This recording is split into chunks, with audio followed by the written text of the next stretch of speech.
Hello everyone and welcome to the channel. In this video, I will show you exactly how to block a number in WhatsApp. Firstly, go to WhatsApp. Here, open the contact you want to block. Tap on the name and then scroll down. You will see the option of block here. Tap on it again and tap on block. Your selected account will be blocked on WhatsApp. Now, if you want to unblock, you just need to tap on the unblock option. As you can see, the account has been blocked. There is another method as well. To follow it, tap on Settings from your bottom right corner. Here, go to Privacy. Scroll down and you will see the option of Blocked. This is the list of contacts that you have blocked. To add someone, tap on Add New.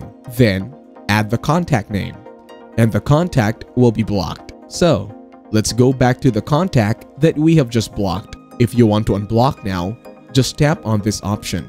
As you can see, the contact has been blocked. You can again block this contact instantly if you want. There is no time limit as we normally have on other social media accounts.